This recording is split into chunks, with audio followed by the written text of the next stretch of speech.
Welcome to the MadTrio podcast. This week we have the California Pride, Jonathan Charney, James, the Fat Man Stevens, and Rob, the old guy. Yeah, Rob Charney from the famous Rob Charney Show on Old Guy Tech TV. That's right. And you'll hear more about that show after this.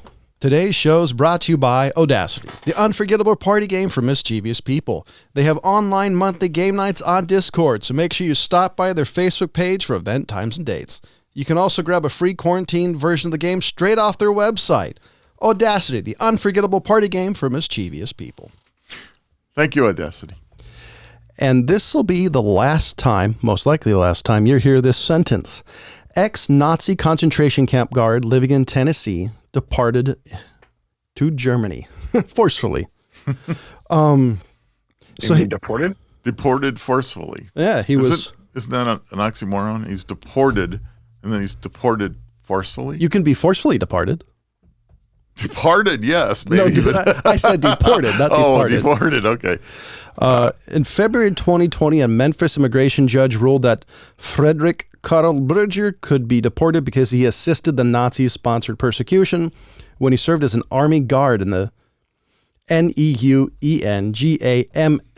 concentration camp system. I'm not quite sure how to say that word. None of us are linguists, so we'll let that one slide. See, the court... Neuengamme. Is that how you say that? Who knows? Go ahead. The court found that Berger guarded a camp near Meppen where Russian, Jews, Polish, Dutch, French prisoners were held. So the camp was abandoned in 1945. He helped move prisoners to another camp. Okay, that's probably what got him busted, realistically. And basically, he's quoted as saying, that was 75 years ago. You're making me leave my home. It doesn't say... I'm curious on how he actually came to the States, because I don't see anything that actually says how he came to the U.S. He fled Germany. Well, I realize he fled. It was like many of the Nazis. Now, here's the thing: you could have been a German soldier and not necessarily been a Nazi. So there's usually a different level. And then some people became Nazis because they thought that was the only way they were going to survive. And James knows that lesson because of a movie Realflix Reviews did. Okay. And are you talking about the debt? The Das Boot. Das Boot. Oh, Das Boot, yeah. Anyway, so the whole situation is that like many fled, and unfortunately, there were many sympathizers to the Nazi cause that helped Germans escape from Germany, when the end was finally there. And so who knows? I don't know. They weren't all Nazis, but in this case, there must have been enough evidence against this guy for them to say, hey, all right, you were a Nazi in a guard camp. Probably because of the debt, the working in a death camp and transporting prisoners. Well, certainly didn't help his cause, but God, can you imagine? No, I can't. I'm not even going to say what I was possibly thinking. Never mind. As a Jew, I shouldn't even say that. And is the worst transition in history. Ian Anderson is re-releasing a famous Jethro Tull box set from 1981. It's basically anniversary of A with a box release, which is 40 years old. If you're not familiar with Ian Anderson, realistically, if you've ever seen a grown man wearing green tights standing on one leg, you're either watching Pan or Ian Anderson. He's with a flute. He's amazing. He's an amazing flautist. I don't know. I really hope maybe this will give some of the younger generations to listen to some music other than what their normal listening music is, and something different and something pretty amazing as far as musicality. Some of the things that they did, some of the stuff. I mean, it's always good to listen to different stuff. I recommend looking up the album Aqualung, Thick as a Brick, Rumble in the Jungle. It's an amazing album. Yeah, he's got quite a few amazing albums. Yeah, it's very good. Very talented band. He's a very talented individual. He is not Jethro Tull. His name is Ian Anderson. So. I learned that from the movie Armageddon. Oh, okay. So and an additional an additional thing I just heard of, Ronnie James Dio's autobiographies is going to be It's going to be released after his death in July. He's died in July. He's already dead. No, he's been dead for A long time. 10 years. That's why that statement says a little weird, but okay, go ahead. Basically it's going to be released, and if you don't know who Ronnie James Dio is, he took over Black Sabbath when they kicked out Ozzy. He's incredible. He's famous for doing the devil horns. Allegedly, he did that. Also, the fact he's Jewish, and if I remember correctly, that his devil horns was a Jewish thing, according to an interview I remember. What? Who told you that one? I think he did. He did? In an interview. Oh. Ronnie James Dio, I'm pretty sure. He said that devil's horns is a Jewish thing? That's what I've heard that. I wouldn't quote me on that, but I swear I remember an interview where he's saying it was his grandmother. Somehow I can't see my little Jewish grandmother doing the devil horns. Well, it might have been something. I don't know. It's a gang thing, isn't it? No, it's not a gang thing. Right. I don't know. Speak up, James. You're part of the party. John loses me when he goes on these rants. It's not a rant. It's a rant. So do you think the devil horns thing is a Jewish symbol? For what? Sock it to you? No, I'm trying to be nice here. Well, I mean the Spock thing's this thing. The rest that's a Jewish thing. It is? Yeah, because Leonard Nimoy has an interview saying a blessing from the priest. Yeah. The rabbi priest do it as a. I guess I missed out on all of that. We were hiding from the repressors. Okay. Are we moving along, or are you just reading? Yeah, I'm trying to find. I don't want dead air. I'm trying to find the article, but there's an interview with somewhere where I swear he said it was something his little granny used to do. Well, look, you know what? We'll make that your homework for next week. Well, come on, keep. You don't. So I'm ready to go on mine. Here. I got my homework for this. For one of the things that we were talking about doing is everybody trying to do some kind of thing, and so for what I did is stop. No pounding. You're right. I should not be pounding. Things that may not be around. So one of the things that caught my interest is as we were perusing the interwebs. You know who that came from. Anyway, things that may not be around in 20 years that we use today. Beepers. That's already gone. Maybe medical people still use them. Doctors still use them. Maybe. I'm not even sure they do because everybody's got phones now. So I don't think pagers have to be around anymore. I just thought of something. Do you think doctors prank each other and go 911 on that medical beeper? They may have at one time, but I haven't seen a doctor with a medical beeper in a long time. So some of the things, I got a list of things that I put together here as a thought for us to think about. And things that I know that I took naturally in my life that are saying, okay, they're here now and then possibly may not be here in 20 years. I got like 13 items here. And the first one I'm going to start with is that all three of us took driver's education. One of the very first things we were taught to do is adjust our mirrors. Right. Yes, they would call it smog, signal mirror over the shoulder and go. There you go. That's a good one. They didn't say that in my day, but that works. Well, back in your day, smog wasn't a thing. No, smog was a real thing back in my day. You couldn't see 10 feet. Anyway. Well, they weren't concerned about it. It's just like, look at this wonderful asbestos-covered wall. Yeah. It won't catch on fire. Nothing like growing up in Southern California during the height of the smog crisis. But anyway, certain things like, okay, so rear view mirrors, they're saying they're not going to be around because cameras are replacing all the rear view mirrors in almost all the cars now. Yeah. And the only thing with that, unless they put it in a place that's convenient, looking down just takes your eye. Oh, no, because even where they have it now, where the rear view mirror is, that will no longer be a mirror. It'll be a screen. It'll be a screen. So do you think that's going to go to the black box that's in all new cars? Like some sort of recording of the last so many minutes of an accident? Why not? It probably will. So, I mean, they're talking about all the mirrors. So things like that. The other thing was like parking brakes. So Jonathan just showed me a thing on his car that automatically parks itself. So what it does if you're... Yeah, but you're still going to need parking brakes. But the lever or the foot pedal that you manually engage to put your parking brake in will no longer be a thing. Which, from what I've learned from my former Can-Am Spyder, is going to really suck if you have no way of jumping a battery, because you'll have no way to actually turn get your brake release off. The brake. Yep. What my car does, though, is if you're in a parking spot and you haven't turned it on park, you open the door, the selecto dial for the transmission automatically rotates to the parking position. Automatic puts it in park. Yeah. So on the selector. That's kind of cool, I guess. I've been driving the car since June. That's the first time I actually ever saw it. Noticed it. Well, because I'm always, the first thing I do when I stop would be put it on park. Put the car in park. Put the emergency brake on. Right. So I'm not one of these guys who opens the door and just leaves, because Let your car do it for you. I've seen so much that go sideways.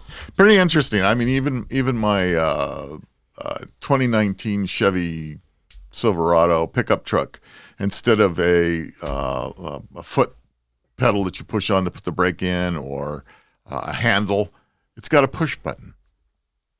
Which, like, you got to be kidding me, which was kind of weird. Clutch pedals. Now, clutch pedals have been going away for quite a while, but they're saying in 20 years. My brother still has a clutch in his 2021. Who does? Your brother? My brother, yeah. What make? It's a Honda. Honda. Okay. But he had to look for that, though. There's the manuals are not common as much like they used to be. No. Yeah. Ford. They only make I think they said they only made 9,000 of that. Yeah, manual. It's a special order. Ford no longer produces F-150s with manuals. Really? No, yeah. I haven't seen an F-150 in a manual since like the 80s. Yeah, well, I know they existed, you could but I order haven't them seen with them. Yeah, and sometimes you'd find one on a lot, but they've been going away for a long time. And that they're saying that even in the big trucks, the semi-trucks, manual transmissions are going away. Everything's going, yeah. That's surprising that you'd have because don't they have like 20 gears? Well, 18 to 25, depending on the manufacturer. But what they're saying is there's a number of reasons for it. Technical side of it is that you get better fuel economy. You have a bigger range of transmissions availability. You can keep the engines running at a lower RPM. There's a number of reasons for going automatic. So even the big trucks are going to tinfoil hat on. Plus, the government can stop you. Yeah. Take it off. All right. How about this one? How about remote controls? You know, good old fashioned television clickers. The things that I mean, those are going away. They're being replaced by what, Alexa and Siri? Now see. So the theory with that one is your phone. Your phone is going to be able, and Alexa and Siri and whatever Google's thing is. They're saying in 20 years, still a long time away, but they're saying by 20 years, that nothing will come with a remote control. By the way, this is why I hate smart TVs. I would pay $200 to $100 more if I could get a 4K panel without the smart TV. Smart option. I hate smart TVs. Well, because not only do they spy on what you want to watch, generally within a couple of years, the software on there is usually borked. Like, ask anybody who's owned an older Vizio TV owner. They're just, I hate smart TVs. Yeah, that's Vizio. I mean, that's when you buy the bottom line anyway. So Vizio's not that bottom of the line. I'm not a big fan of them, but I mean, like by LG, for example, they use the old Palm WebOS, which I still think is one of the better ones. It actually works with Alexa on 3.0 and above, where you can actually say, Alexa, turn the TV on, and you can do some minor controls. Sure. Well, but I have I don't want to say it, but I have a Vizio television that I use as a security monitor. And it wants to constantly, it's a smart Vizio, and it constantly wants to update itself. It's an oxymoron. Yeah, isn't it? And it just wants to go ahead and automatically update itself for whatever reason. By itself, and I don't want it. I don't want the smart TV. I don't want it. It's straight HDMI input. That's all I want. Go away. Leave me alone. Every 6 months it does that. Well, that's the problem because you're using HDMI. HDMI using 2, 3, I forgot the actual standard, allows you to actually control the television through the HDMI cable. If there was another input, like for example on component, you could do 1080p through a component cables. Yeah, but hardly anything's coming with component. Well, the reason why is HDMI is also about DRM. Right. So if you do component, there's no DRM in there, so you can technically copy anything using component cables. HDMI, because there's that lock-in, you're more limited. So here's another one. How about metal keys? You know, like your car keys, your house keys, all the stuff that, you know, we all have a bunch of keys with us. They're saying keys, metal keys will no longer be around in 20 years. I don't like that idea with house keys. I don't like smart locks. It gives me kind of it makes the hair on the back of my neck. Car keys, I think it's cool because I understand the technology, yada, yada. The only weird thing is the cars will still come with keys. Well, but what they'll have, all it does is open up the door, though. Yeah, but they'll still have ones you can actually get into your car. Well, yeah. I mean, I have the same thing with my GMC Denali. It's a push button start. And so it has no key. Yeah, I don't know. I don't know. The only thing I'm kind of curious to see is what they replace the house keys with, because I don't think anything that's connected to a Wi-Fi is an automatically no-go. Biometric chip inside your body. Well, that's been proposed. People are putting RFID. Radio frequency identification tag. RFID. So, yeah, they're putting little chips in themselves so that wherever they go. They can just fuck off with that right now. There's no way I'm putting any sort of chip in my... Too much Big Brother for you, right? I've watched too many post-apocalyptic movies where that works. Oh, by the way, if you don't believe me, look at Demolition Man. That works so really, really well when we're all sitting around in our underwear singing Happy, Happy, Joy, Joy. I don't think so. But Isaiah might. They weren't that. They were stupid jingles for the radio. That's true. Okay? By the way, Dennis Leary, one of my favorite Dennis Leary. I almost said Timothy Leary, and that would have been a completely different movie. Dennis Leary doesn't do much for me either. That was a good role for him. So, print media. So, you know, magazines, newspapers, they're saying in 20 years we'll pretty much all be everything on your that's done already. See the problem. The biggest issue I think with that is that's going to kill legit media, legit journalism. I don't know. I read it. Pretty much everything I read is on my laptop or on my iPad or on my phone. Yeah, but once they realize they can do clickonomics and they can do some sort of headline and skew things towards one direction, that's already happening even in print, and it always has been. Yeah, I just think I think the issue is I think it's collapsing real journalism even more. Well, all right, so let's take a look at another thing. I mean, libraries with paper books. Okay, they're saying. I mean, when was the last time you went to the library? I'm the wrong person to ask. Yeah, all right. So, I mean, I haven't been inside a library in 20 years. I bet. To go to a library to check out a book. I went into one not that long ago. Yeah. To do what? To actually check out a book. Okay. Well, you're one of the very few, apparently. He wanted to pick up a librarian. When I moved up to Somerset, I just didn't do that anymore, and now I'm mostly just doing it on my phone. Right. Because there's an app that links with local libraries in your area, and as long as you have a card, you can check out their digital library. Oh, there you go. That system is weird, though. So that system is one digital copy, then it's loaned out. It's a really is that weird. Right? Yeah. Yeah. So you actually have to wait. System, but yeah. Really? Yeah. So it's literally like waiting for somebody to bring a book back in so that it's your turn to check it out. Yeah. Wow. Because it comes down to rights, so they probably only bought one seat for the book, and unlike everybody else, and they just said, that's interesting. It's annoying as hell, especially when there's a book you really want to read, but you got to wait for something. And it's not like first come, like you're the next person in line. If I remember, last time I tried it, it was first come, first serve. And you probably go to Apple Books and buy it for $4.99. The one I was on, you can get in line, but if you so they've changed see a different book, you can only have a certain amount that you can be waiting for. Ah. So if you get out of line, then you're screwed, and then you get back in line. Yeah.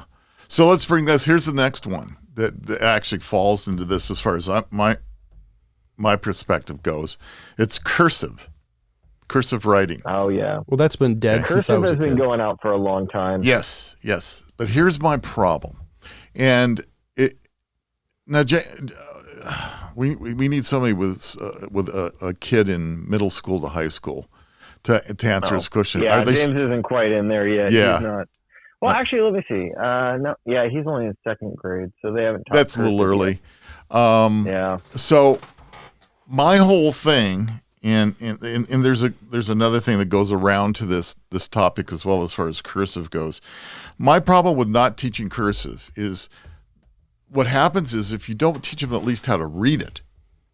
And how do you learn to read it? You learn to read it by writing, right? And if you can't write it, maybe you can't read it. And all our historical documents, our Constitution, everything is written in cursive. And so pretty soon we have a group of people in this world that can't read all these documents. Mr. Charney, there's an app for that. Yeah, So exactly. when I was in elementary school and we got to cursive, I remember having a lot of issues with my teachers over that, and their response is you need to learn this because all of your assignments and everything else that you write has to be in cursive from now on. Never happened. Or it will not be accepted. That's interesting. Well, there's a lie. Yeah, But right. so I said, okay, fine. So I wrote in cursive all the way through school. And I remember I was in high school, and a girl in front of me decided she wanted to pass notes with me. And she wrote me a note back and said, can you print? Because I can't read your cursive, because I didn't give a shit how I wrote my cursive. I just wrote it, and teachers had to eventually learn how to read it. Yeah. Well, let's be honest. Your standard handwriting's like hieroglyphics, so it's your cursive's easier to read. I call it my own version of hieroglyphics, but it's not a lie. so anyways, James had his own cartouche. Pretty much. yeah, pretty much. Too bad he's the only one who could read it. Eventually, I did have to learn to get used to printing again, but I said, screw you, teacher, and punished every single teacher after her. Okay, all right. Well, so was me. I got it, but I mean, the overall thing is, you're right. Cursive is going away from school. It's just not being taught. There's a lot of questions. Some schools are not teaching cursive, so it's like, really? I mean, it's become a thing. And so here's the next thing that leads into that.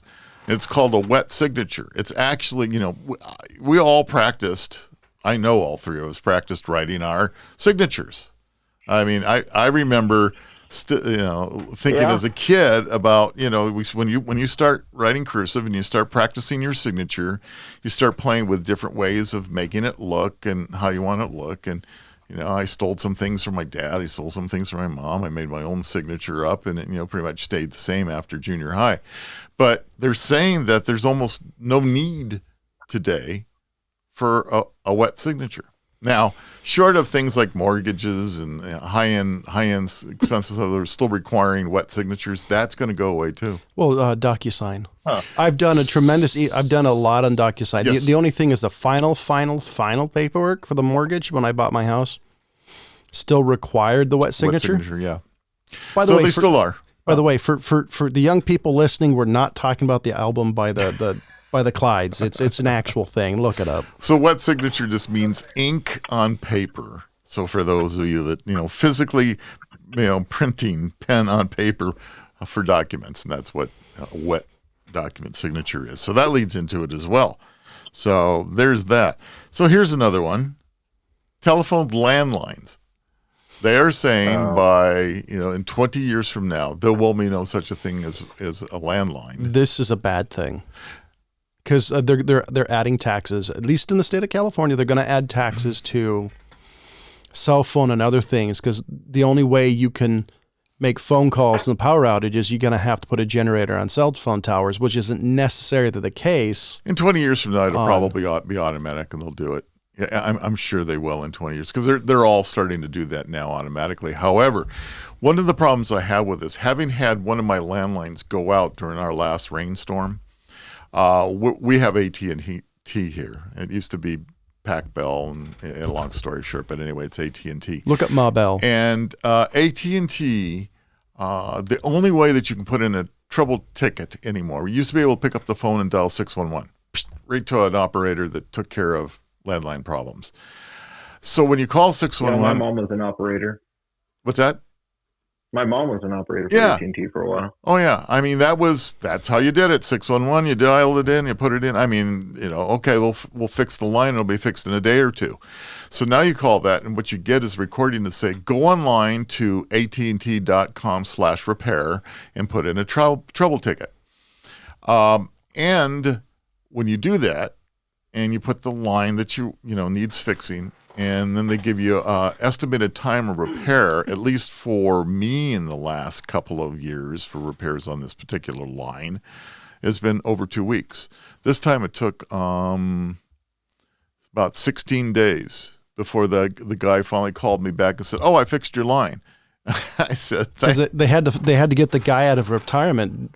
Pretty much. Because Cobalt's, that people know how to fix Cobalt problems before they know how to fix phone line issues now. That's a funny joke if you know what I'm talking about. It's pretty sad. So talking to one of the repairmen in our local areas, and you guys may have that in that same areas that you live in, to our listeners, is that... I haven't seen it anyway. Yeah, pretty much whenever you see an AT&T repair truck out, they're repairing fiber. They don't repair copper, and copper lines are pretty much going by the wayside. And when I had a discussion with one of the AT&T repair guys, he said, "Yeah, AT&T's plan is to phase these out." And at that time, he said it was 10 years, and so we're looking at about 8 years from now. They're talking about trying to phase out landlines. So I really dislike that, because the reason why is because even if you don't have a phone plan, you always had access to 911 because it's the law. If you have a phone jack, you can dial 911 if you have a phone that doesn't require power. The other issue is cell phones. If you really want to go tinfoil hat, cell phones, it's easy to stop cell phones from working, harder to stop landlines from working. I just really, in a case of emergency, cell phones are not what you want. Well, you hit on the important issue that we still have, at least here in California, is that if you have a landline and you have to call 911, the minute you call 911, they know exactly where your location is. That's not true with your cell phone, because if we dial 911 here with our cell phones, instead of going to the local 911 dispatch center in El Dorado County, that's where we would happen to be to the listeners out there, it goes to California Highway Patrol. Then California Highway Patrol dispatch, wherever they may be, because they could be anywhere in the whole state of California, then has to connect you to the local El Dorado County dispatch that then decides who they're sending, fire, police, whatever it may be. And hope it's not a recording like the last time James and I had to dial 911. Yes. Yeah. Yeah. I mean, that happens. But I understand that happens with landlines too. So that's another thing that's completely going by the wayside. So here's another one that's interesting. And I started thinking about this for a while. And I remember as a kid, and you guys, since we're more rural, not used to seeing that, the Wayback Machine goes in. We're not that used to seeing it. But your neighborhood mail collection box, that nice blue box that used to sit on the corners, you could zip out there and put a letter into the mail, drop it into the mailbox. Those were recently in the mail because the post office was in the news because the post office was removing them, and everybody was like, "No, we need these for the election." I actually remember a story because there was a giant hubbub about it. I believe it. But anyway, they're saying those are going by. Will no longer be around in 20 years. It may be 10 maybe 5 the way things are going. Why? Besides the fact the post office is failing. Drive to them. Well, yeah. So I think part of the reason, Jonathan, is because they have to have a special mail person that drives around and collects all the mail out of those boxes. And if you look at the tags that are written on those boxes, it usually tells you what time that mail is picked up. And so they have a scheduled route that they have to do. And so, yeah, it's more people and more. I'm sure it's an economic factor thing. Well, considering Congress keeps throwing the UPS down the... So the other issue is when we're in the same thing with mailboxes, they're saying that paper bills, the bills that you get in the mail, which is probably the vast majority other than junk mail, that I still get. That will also be going away because all of them are trying to get you to push to e-statements and e-bills and automatic payments. I kind of like getting bills because other than that, I'm going to get Ed McMahon saying I just won $1 million. Right. Well, so we got something to look forward to, our bills. Well, they're saying that it's going to go away as well. So we know the post office is struggling, and so there's going to be less and less paper, paper print, paper mail, books, whatever it may be. Everything's going away. And so, if you wanted to be a conspiracy theorist and you want to talk about, all of a sudden now everything is digital and the whole digital world collapses for whatever it may be it be an EMP or whatever takes everything out, we're not going to know what to do. We're going to have people running around going, I don't know how to communicate anymore. I'll be completely honest. Not getting my bills won't break my heart. that's They may still turn off your power though, because that EMP is not going to be. Well, if we're talking like somebody EMPing the United States, let's be honest. I don't have to worry about PG&E turning on the power. They won't be able to. Yeah, well, it's so at that same thing. We talk about all that stuff. Checkbooks are going away. I so rarely write a check anymore. I thought about this. I have a funny reason to write checks. Do you? Transferring between bank accounts. You write your own check to transfer between. You can do that digitally. Oh, not with this bank. Oh, okay. Let's just say this particular. Are you talking about Eldorado's? I got it. Never mind. There's we don't want to name them. There's a local bank that said they're pretty much sending out the Pony Express so they can pretty much. It's they're hilarious. Around during that time. The funniest part is they have their website allows you to make a bank account. It's like, okay, I'll open up a second bank account so I can move some money around and so I'm doing bills and other things. And they sent me a letter saying, "Oh, you got to come in to activate this account." It's like, then what's the point of me doing this? Yeah. And it's like, and it was. Did you go in them and ask them that? Yes, like, well, just what's kind the of. point? And then they just said that's just the rules. Hey, so did you see about the Niners? Like, okay, I thought it was funny as hell. Yeah, well, I've got another reason to dislike that bank now, but that's another story.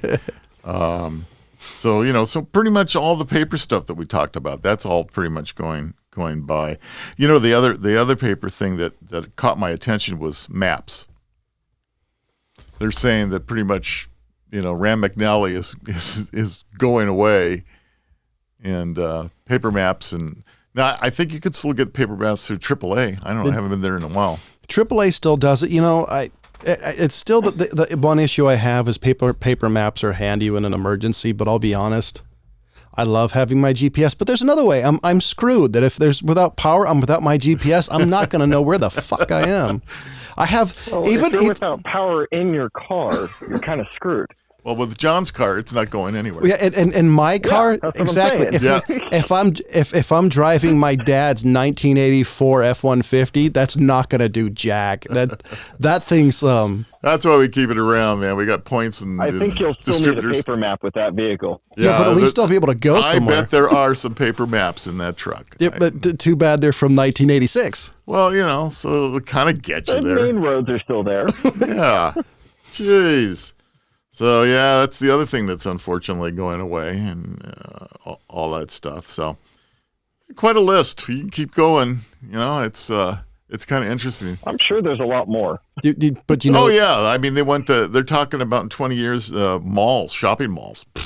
They're saying nobody's going to go to a shopping mall. Those have been going away for a while. Yeah. And I actually miss that experience because I'll be honest, online shopping, unless you know what exactly you want, is not as fun as going to the mall on a Saturday. And I don't know. I had a lot of fun as a kid at the mall, even going to the movie theater that was from the 70s that still had the furniture, the smell, the bubble gum on there from whence, I miss that experience. The mall was fun versus now. I mean, I never leave my house. Granted, it's COVID, so I can't really leave my house now. But the biggest shopping problem I have with online shopping is clothes.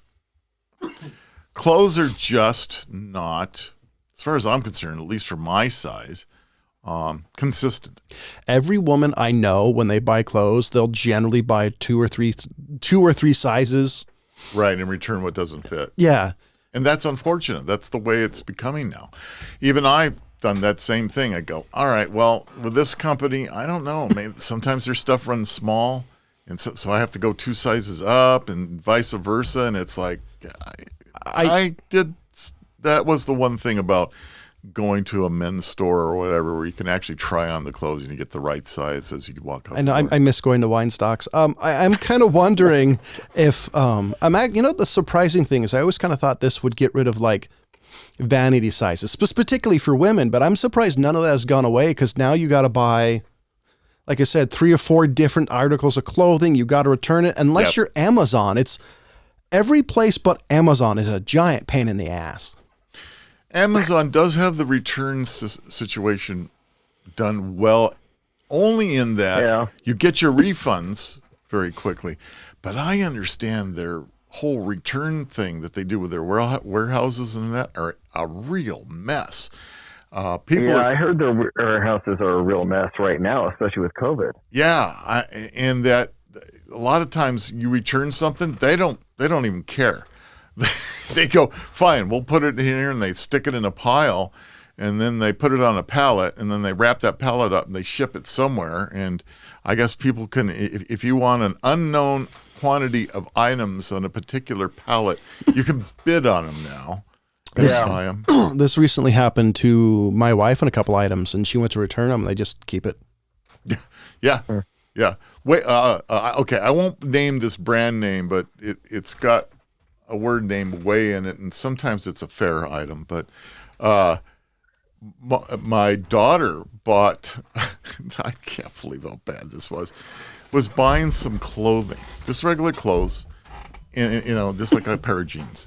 All right, this big box shows up, great big box, and she's opening it up, and it's one of those cornhole tossing things, right?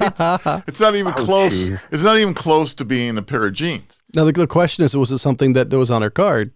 So she contacts Wayfair and says, I got shipped the wrong thing. I'd like my clothes or whatever it may be. Oh my God, I said their name.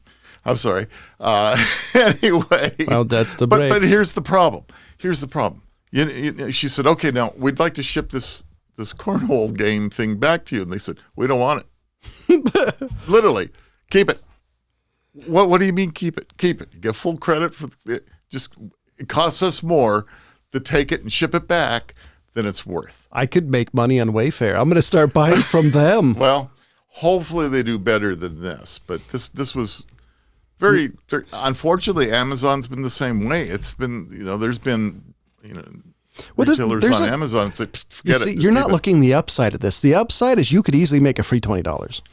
Well, if you could figure out which items they misship all the time. No. Like, so if they ship you a cornhole, put it on Facebook Marketplace, say $20. And I've even, because I spend a lot of time in Marketplace just trying to find what random crap I can find. Are you talking about Facebook? Facebook Marketplace, because it's not Craigslist anymore. It's Facebook. There is no Craigslist. No, but Facebook Marketplace for almost everybody I know, that's where everybody shops on. Right. I don't know anybody who goes Craigslist anymore. But you can find all sorts of things. So I'm thinking you could easily just get yourself $20, $30, depending on what they ship you. To me, there's no downside. Oh, no. It's kind of like. And that's me saying the power of positive thinking. I mean, come on. Disappointment. I mean, I'm sorry for the retailer that made that item. I guess they still got paid. I don't know how that works, but there's obviously somebody. I'm sure they got paid. But somebody unfortunately is out something, right? I highly doubt it's probably all mass produced somewhere in a foreign country. I highly doubt it's a boutique item like Etsy. It's not a boutique. Etsy's completely different. I would agree with that. It's not. So I guarantee they got paid. Now the question I don't understand is Wayfair is Wayfair just a website that allow vendors in and you can become a vendor, or is it something they warehouse and they do like Amazon does? Well, that's interesting. I know that Wayfair is advertising heavy right now.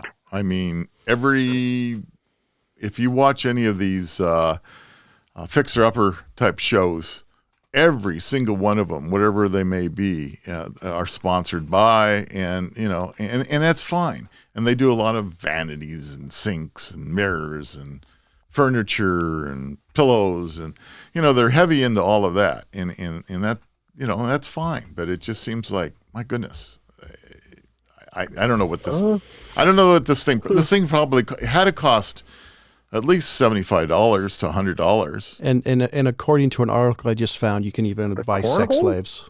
Yeah, you can buy what? So there was a legend. Wayfair? Alleged, there's a screenshot from Wayfair's website that showed armoires that cost more than $12,000 each, with names like something self. And allegedly, you were buying sex slaves. Oh. Okay. That's not what I had in mind. I'm just saying that you can buy everything, even horrible things. I guess I don't know. Yeah, I'm seriously considering buying something from Wayfair, because if they send me free stuff and they give me my money back, there is no downside to this. This is well. I'm hoping for their sake that this is not a common mistake, but it seemed like it was just very, very bizarre. No, see, if I shop with them, I want this mistake to be a continuous thing. I want them to send me whatever it is, as long as it's not something like like a 50-gallon drum of lube. I don't know what I would do with that unless I'm filming an Aliens movie. It doesn't seem like a downside. I don't know. It just seems like a downside for the company. I mean, they may go by the way of Sears if they keep going the way they're going. So apparently that thing I just said, I just saw another one that was false, but about the sex slave, which was good. But I'm happy to hear that. I don't know. I'm going to have to look at Wayfair, because I actually thought I didn't think it was a real thing. I thought it was a gimmick. Wayfair? Oh no, yeah. It's a real thing.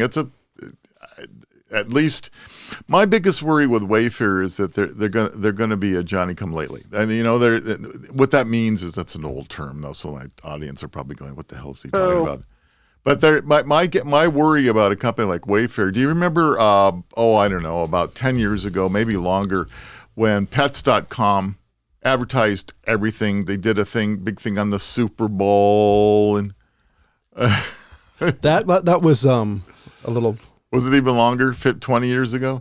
Anyway, it was going to be, they set up this huge distribution systems, all these trucks, automated things, everything. I mean, they just spent billions of dollars. They had a lot of venture capital.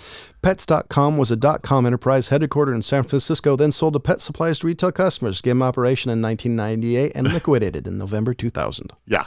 So 2 years.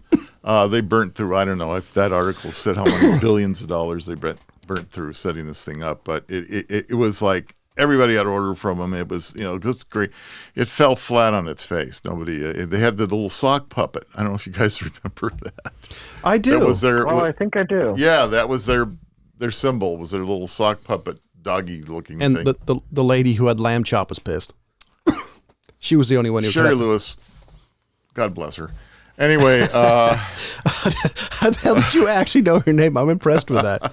I remember that. I kind of am too. I didn't know it. That was my generation, guys. And I'm making a random joke that with no importance, and you're just like, wow. Well, what's I next? grew up with her. What's next? A soupy sales impression? Well, there's the other people that are going to be crickets. Who the hell is Soupy Sales? Anyway, we won't even get into that. Just send me the little dollars. Yeah. Dollar bills. Dollar bills, that's right. Just go to your parents' wallets and all those little green things. Send it to me. Oh, boy. You have to look up the Soupy Sales story. Oddly enough, what amazing to me is making comeback, and we've talked about it, is like old tech, like record players making comeback. I'm expecting vinyl, yeah. Tape. I've heard cassettes are kind of making a comeback. I don't know why. Reel-to-reel is still being used. Still around. Reel-to-reel is still being used in studios. It's still a thing. I mean, what is it? The 5-inch tapes, like the if I remember correctly, like the Dave Grohl and the Foo Fighters. If I remember correctly, because I saw a YouTube video about this, solely like one of his albums particularly was recorded on that 5-inch tapes. They could put so many tracks on it because the wider the tape, the more ability to put more tracks on. So at that time they were getting, from 4 tracks to 8 tracks to 16 to 24. It kept going up, and then so they could keep layering tracks on top of tracks, and so that was. And then I guess that so he loves that thing versus digital. Yeah. I'd be more curious to see what's actually making a comeback technology wise, because I was I was thinking about that because I have a feeling internet connectivity at some point in time is that desire to everything to be online is going to diminish at some point. Because everything has its point of peak and then it kind of recedes. I think once people are kind of used to the internet, I would not be surprised if the analog becomes more common. So my thought would be, record players, stuff like that. I think you're going to be a niche market. It's gonna be niche, but I see ads for records all over the place. So how much is because niche? Because you bought it, you were searching record players for a while. Yeah, that's why you're seeing so ads that's all why over you the see place. It all the time. They're targeted ads, John. This is the thing called internet. They know they know what you're looking for. Well, this is also on the Facebook groups I'm a part of. This is on. Granted, there's some. That's why you're seeing it because you're on the Facebook group too. You're missing my point. There's entire groups. You're missing mine. No, I get your point, but you're wrong. I don't see them. That's cute. I don't see them either, Jonathan. So I'm sorry. Right. Well, because there's a lot of groups, and there's young people who didn't grow up with this stuff like the old guy did and I did. So I have a feeling that some of this stuff it's going to be niche, but I still think people are going to realize that at some point in time, maybe having a sound system and all this is going to be a different experience because you're not on the go. It's not the which most thing is. Oh, I'm commuting and I'm reading the news, or I'm commuting and I'm listening to music. All this stuff requires you to experience it. Listening to records, you actually have to sit down and pay attention. You can't go, oh, what was that? Rewind 30 seconds. Unless you're really good with that damn needle. It's not easy. Yeah, if I look back at my, because that was my era, vinyl, you put it. Yeah, there were times you just put it on and you wandered off, being honest. I mean... But to see the difference, though, is now you have the option to, why listen to the record when you can put on Spotify and you can do that versus the person who's going to buy a record player, they're going to want to sit down and experience it. That's why I think what's going to happen is the people who want the experiences, I think they're going to buy that. I think that's why it's going to come back to some degree. Yeah, I mean, if you're an audiophile and you're really into that kind of stuff, I can understand it. I was thinking the other day about the sound system that I have in the home that's hooked up to the main TV and the Apple TV and all that stuff. And I was thinking about companies like Polk Audio and all the other speaker companies. They've got to be struggling. I mean, they've gone to this, and it's a thing that bugs me a little bit. But this whole sound bar thing with the little box speakers, supporting, trying to make the great, I'm sorry, guys, it makes sound, and it's very digital sound, but it's not a great experience. It's not like people generally don't buy that. Generally, from my experience, they don't buy that necessarily for. The experience of 5.1 audio or high fidelity. They buy that because TV speakers blow.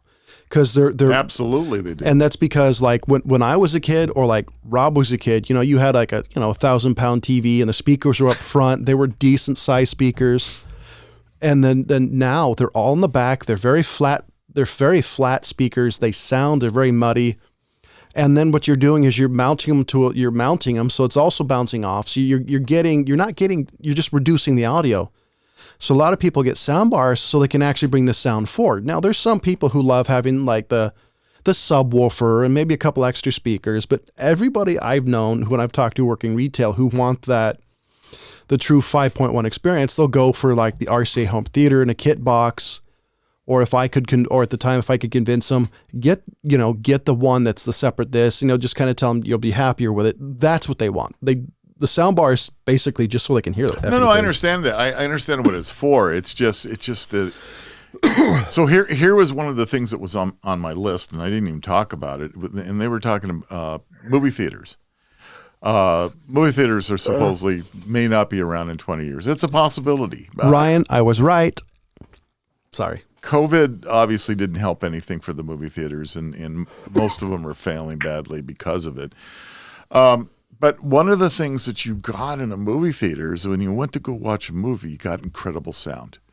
They worked on the sound, especially, if you went to IMAX or whatever it may be, the sound, or THX, the sound is part of the experience, part of the experience is the sound that, or almost more of the experience is the sound, because you get the rumbles, the seats rumbling, the whole experience there that you don't get at your home theater unless you put up a really good high-end theater system. Because I have a 10-inch DCD sub and I've got all that stuff at home, but you know what and this is something I agree with Ryan on, is for me, it's the communal experience of going to the movies. It's getting the popcorn and the snacks, and it's being in the row with people. Whole experience. And it's making an aside comment. Like I love the sound, but to me, that didn't become the most important thing to me. That was me making a snide comment and somebody laughing, like James and I watching the last Matrix movie, and having, people, make bad faces at us. That's the thing I'll miss about it, because my thing. It's the whole experience. It's the entire thing. But I'm going to tell you, if you've ever been into a movie theater that has terrible sound, you'll notice right away that, hey. Oh, yeah. Yeah, true. All right. No, that's true. I don't know. And I also agree with Quentin Tarantino on digital stuff and film, and I don't know. I'm going to write that one down. I've always kind of agreed with Quentin Tarantino. And I'm writing in cursive. I've always kind of agreed with him on that, though. I understand his opinion, because if you're going to go to a movie, it's a unique experience. Film is a different medium that you don't get. Everybody has 4K. There's going to be 8K monitors coming out in the next couple of years. That's always been my gripe, everything is too pretty. Well, no, you know what? Everything's almost too sharp. They're going over sharp. As a matter of fact, you're seeing everybody zit and pimple. I mean, it's almost to a point where you're seeing things you don't really want to see. 8K ought to be just a disaster. Oh, what was it? There was a movie. I don't remember what it was. A Final Fantasy movie, or it was one of the first major CG movies I can remember the type. And basically, the movie was like these creatures would go through people and kill them, like they'd remove their souls, but there was the Uncanny Valley. It was so sharp, it looked ridiculous. Mm-hmm. That was the first time I actually remember seeing this overly sharp. Like, that's one of the reasons I'm a huge mark for traditional animation. Like Studio Ghibli recently did a CGI movie, and I don't want to see it.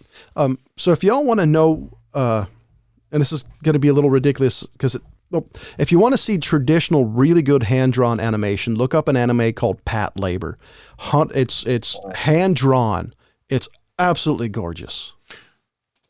A lot of people are talking about the difference between things still made by hand versus this whole digital world that's out there. Yes, there's obviously an awful lot can be done in CGI that you'll never ever do in set building and costume design and makeup and lighting and all that. There's no doubt about that. So yes, there's always going to be a place for that as well. But still, it's amazing how when you watch a movie that's also made with traditional sets and costuming and hard edge models. Yeah, I mean, it's just there's still something about it. It still feels warm. It still has that depth. You know what I think it is? I also think it ages better on the most part. If it was a high-end movie to begin with, like if you look at a movie that would Aliens, or even farther back. Well, I shouldn't say farther back, because Aliens is about the same time as like the original Star Wars or 2001: Space Odyssey, Blade Runner, the first one. Mm-hmm. If you look at, and this is my opinion, maybe people aren't like me, but every couple of years, if you watch a movie that's say anywhere between 2 to 4 years old, the CGI is aged. You can tell, and it's not as bad as it was, but you can still see it. It sticks out like a sore thumb. It's like watching the old cartoons when you see a highlighted frame, that was a note to the animator. It's like it's like the Matrix. Looking at it now, there's so many CGI scenes that you're just like, ugh. Yeah. So one of the things I was looking at is the making of Jurassic Park. And I was looking at the way they did a combination between the characters and CGI, because they were using puppeteers to still, actually do the animal movements and a lot of the stuff that was intermixed with CGI, and that versus straight digital, it's a huge difference. And those were, if I remember correctly, that was a Stan Winston effects. The Jurassic Park. Look him up. He's one of the greatest of his time, if one of the best ever. Yeah, I don't know. You may be right, but anyway, it was very interesting watching that because the way they worked both together. That's what made that movie look as real as it did. I think as real as it did. Everything. I would also say, sorry, the Lord of the Rings, the first one, not the Hobbit, not the Technicolor Rainbow. Look at the first Lord of the Rings, the first trilogy. It uses the same thing. It's a combination between traditional and CGI effects. Still looks pretty good. Mm-hmm. It does. I think there's still this thing about the movement versus the human element of the movement versus straight digital. Because I think it's hard. I think it's hard to reproduce to a level that you can't see it. Because you can tell the depth no matter, I think, what you do. And plus the fact, maybe it's because I'm older and I grew up with hard edge models and I grew up with all this, so I can feel it. Maybe. I don't know. What do you think, James? I think you're old. I agree. You're not too far behind me there, brother. I don't know what you're talking about. I do. I know when you were born. No, you have an idea. I'll just call your mom.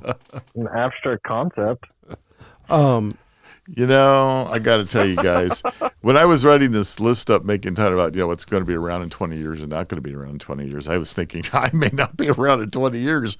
So, I'm gonna probably won't be either. I don't know. You're a lot younger than I am.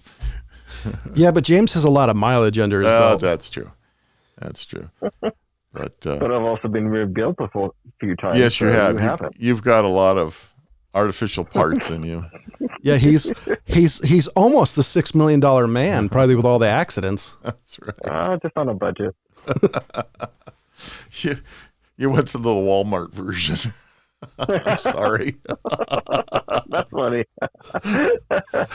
Wow, that's I guess we won't get them as sponsors, will we? Sorry about that. So the problem if it's the Walmart problems, what happened is somebody actually opened the components, test ran it for a little, or bought it and returned it. So really, James is really like the used $6 million man. That's right. He's what happens like after the guy did all the work and they gave it up. As I said, on a budget. On a budget. There you go. Well, I did my list. I did my homework for the show this week. Congratulations. Yeah. Thought that was pretty interesting. Yay! And the crowd goes. Anybody have any last thoughts before we wrap this very tired episode up? None that you won't censor. Well, depending on what you say, you may not censor it. That's. So the very last thing I'm going to leave you guys with is I managed to get my very first dose of Pfizer COVID-19 inoculation. Yeah. That explains the growth. For sure. So I've been waiting to see if I do grow that tail that they've been talking about, because I thought that would be kind of interesting, but it hasn't happened yet. And I actually had no side effects. No, not 100% true. I was very tired. I got the shot. We did some shopping. I went home and I found myself to be extremely tired and ended up taking a nap for a while, which is not like me. But anyway, other than that, no effects. So we'll see what happens. I understand. Nice. I understand that the second sometimes is worse than the first dose. So that's what I've heard. And March 11th will be my. I've heard really good stuff about the Pfizer vaccine, the one that uses the old school way of doing things. They're saying it's like up to 73% effective on stopping people from getting a heavy case of COVID or something like that. That's Moderna's, isn't it? I think that's Moderna. No, Moderna was higher. Because was it Pfizer? Higher percentage, but you see, they didn't require the refrigeration. Yeah, because Pfizer's, they're saying, I guess, if I remember correctly, is using the old method, and it's not as effective as the rest of them. Because there's 3 versions. Well, Pfizer, no, that's another. Pfizer is the one. It's the one with RNA. That's the one. That's the first time this vaccine has ever been actually used in a large scale human trials, because believe it or not, we're still in trial mode here. But Pfizer is the one that requires 2 doses, where Moderna's is 1. Oh, you're right. It's God, what's the other one? It's not. There's a British company making their version of it as well. Maybe that's what's going on. But anyway, the other issue, which will be interesting to see as we continue into unfortunately, this COVID world we live in, is the variants that are coming out there. And they're saying that they believe the Pfizer vaccine, and I don't know what Moderna is, but they're saying they believe it'll be effective against these variants because it's the base DNA. And you had to end the show on a bummer. This was a horrible ride. We started out kind of, they got the bad Nazi and kind of wrote out the really the good thing. 95-year-old bad Nazi. And by the way, send all your hate mail to James. You can add it with all the Das Boot stuff I still get.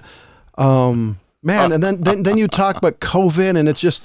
Hey, no, this is a good thing. I'm looking at this as a positive because I'm excited about trying to get back to what may be a normal. Unfortunately, I don't think it'll ever be the normal that we had prior to this, but because this is going to go into 2022, 2023, I think, to a degree. But anyway, I'm looking at this as, I'm excited about this, to be honest with you. I'm looking at the fact that, maybe this will help get things going back a little bit more. Maybe it'll open up the movie theaters. Maybe the restaurants will all start opening up again. All the things that I miss terribly. Hopefully. So this is all on the positive side, Jonathan. However, I have to admit, I love the fact that you possibly might get the option to rent a movie at home that's in the theaters. Depending on what movie it is, I would actually be willing to pay say $20 to see it. Better be a damn good movie. Well, I mean, if it's like, $20, you get it for the day, I would totally do that, depending on the movie.